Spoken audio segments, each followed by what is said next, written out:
Sounded like the horn gave out there at the end. Sounded like it gave it all it's had. Yeah, I don't know how well the horn responds to colder weather. So we're talking about we got to keep the horn warm so it operates better at the end. So any news one way or the other? On Keith was vastly improved today, much improved. From where he couldn't even basically put his shirt on Saturday, he came out and threw the ball today. Vastly improved. I'm going to really monitor how it feels for him tomorrow, and then how it can potentially improve up until Saturday night for the game. So, but I don't want to say I was pleasantly surprised, but I was encouraged that he was able to go out and throw the ball the way he did. We've been talking about the weather. Is that something they have to be a concern in terms of getting it warm? And I don't know. I mean, I don't know how much colder it's going to get Saturday night than it was this morning, especially at the start of practice when he did the bulk of his work. So, that's all of those decisions and everything that'll come up with the trainers and our medical staff, myself, Keith, and a lot of communication so that we put everything on the table and what the potential concerns are, and how much better it can be between now and Saturday, and then what he feels like tomorrow or even later today after throwing a significant amount today. But there's no doubt that he'll travel at the very least. Oh yeah, for sure. Based just on the way that he threw, do you need to see improvement from what he did today for him to play, or? No, I just said what I just said. I got to see how he feels tomorrow. But it's all just how he feels. And then my decision, yes. Is it? You talked earlier in the week. You guys have been through so much the last few years. Is emotion playing a part in it for you, or is that easy for you to kind of be objective? No, I think I'm really objective with it. I think what I want to make a decision on is what's best for our football team to give us the best opportunity to go out and play well and execute and win the game. And Keith has done a lot of great things here. Seiler's going to do a lot of great things here, and whoever takes the field Saturday night, ultimately it's going to be who gives us the best chance to be successful. The Wildcat stuff, I know we've just seen it a few times this year with Bishop. Are there situations or stuff where, obviously you feel comfortable with that? Yeah, I like it. It's a good wrinkle.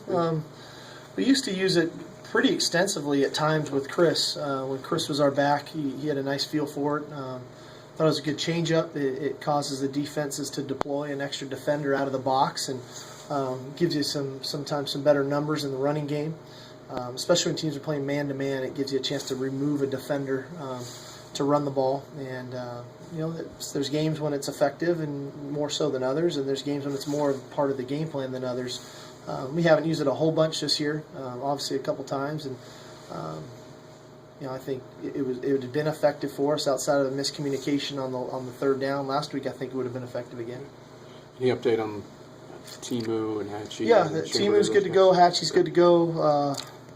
Schamberg will be good to go. So all those things are great. It's good to have those guys. Sark, yesterday's String was talking about how, because of the big game, his next goal was not to get comfortable with that and whatnot. How has he responded? He had a great practice today, I'll tell you what. He's been good all week, but he was really good today. I just think with some success, when you prepare and you really apply yourself, and then you have some success. For 2 straight weeks, really 3 straight weeks coming out of that Cal game, he really started turning it on and working, and then he had some success. And I think with that success for a guy like String, he's so competitive. I think let me try to recreate this and let me go right back to work and fix the things I need to work on. And he had a great week. I'm excited for him. I think he's going to play great Saturday night. And with so many late starts this year, do you feel like you've hit upon a formula that works for you guys Saturday to get? Yeah, I don't know if there's anything ideal or perfect with it. I think everybody's excited that we're playing Saturday night and not Friday night. At least there's some football on during the day and not a bunch of talk shows and stuff and we're hanging around. But it's it is what it is. I think it's almost the norm now, quite honestly. We've played so many of them that I think we're comfortable doing it, so we'll be okay. With Stringfellow's touchdown, kind of the push in there, how impressive was that for a true freshman? Oh man, kind of power? I just think it shows to his strength and athleticism that guy possesses, and then there's other plays where he's running by guys, running by DBs. So I think he's just got a great combination of size, speed, and power, and he's got a high football IQ. like I said, I'm fired up for him. I've been waiting for that, and I've been talking about it for months. It feels like, and he just got going the right way, and I think I think that's just the beginning of it. How perplexing are the penalties this late in the season? Well, I think the thing about them is, I feel like when we've gotten them, we've talked about them, we've shown examples of what is, what isn't. We've worked on so many things with it. We've gotten some odd ones. I've never heard of a game where you get 3 DBs getting face mask penalties on pass routes. So they're not even the ball carrier having the ball in their hands, but face masking guys as they're trying to jam them inadvertently. I mean, so that kind of stuff is kind of, I guess, perplexing is a great word.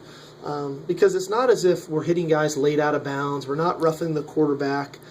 Things of that nature aren't occurring. So I think cautiously our guys are making an attempt not to have penalties, but we are getting inadvertent penalties. We got hands to the face. We got 3 face masks on DBs. They weren't trying to face mask them, but when you're getting physical and rerouting against, it happens. So we just got to continue to coach them. And because it's late in the season, that doesn't mean you stop coaching stuff. And so we're working on it. I'd love to come out of this game with a really clean game where we don't commit those penalties and make Oregon State earn everything they get. Sounds like you reached out to Pete Carroll about that issue. Yeah, I did. Well, it was a few weeks back. Okay. Pete's a great mentor of mine, and he's always aware of those types of things. And we had penalty issues when we were at SC together too. And I was looking for a little bit of the magic formula here, and he said, "Well, I think our guys just play hard. That's why we get maybe a few more penalties than everybody else." So I said, "Okay, Coach, appreciate it." And how did Siler look today? I thought he was really good. I thought he was very accurate today, confident, which is where you like your quarterback to be, whoever it is, on a Thursday. The game plan's been installed. You've worked through some of the wrinkles, some of the nuances of it. Here comes Thursday, and you want to have a feel-good Thursday where the ball's getting thrown accurately to the right guys on time. And he did that today. He talks about treating every week the same, whether he might start or not. And do you think that's unique in someone as young as he is? No, I don't know if it's unique in a sense of. I think Coach Tui does a great job of preaching that to those guys, because being the backup quarterback is a hard thing to do. You prepare, you're in those meetings, you're sitting in those meetings. The majority of the film you're looking at is of other guys throwing the ball and getting coached, and so the challenge is sitting there every day. And get yourself mentally prepared to play and physically prepared in practice is something that we talk to. I think what Siler has a good understanding of is I am a play away, and he prepares to be ready the next play. And I think Jeff does a great job of that as well, quite honestly. I think he's a guy we haven't talked a lot about this week, but he's another guy. I think that he's really locked in and focused, and I think if he got his opportunity, he'd play pretty good too. How much have you kind of balanced the idea of going goods on goods, yet you want to make sure everyone stays healthy this late in the year? We do it, and we've still done it. I think that the tempo and the speed of it all, and the speed of the play, not so much the no huddle, but the speed of when that ball gets snapped, the speed of the game. I think it's important to keep your guys up to that speed, but then you also need the work of your opponents and the nuances of their offense or defense or special teams. So we do it, and again, the balancing act of that is critical, but we do it enough to keep the spirits high, to keep the competitive juices flowing.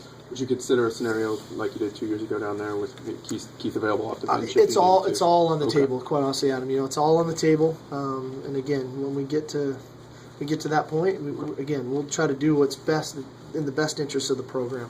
When's the earliest you'd be able to tell either one of those guys that they're going to be the guy? I'll probably tell them tomorrow when they show up, and then after I meet with Keith and the doctors and everybody. Thank you. Cool.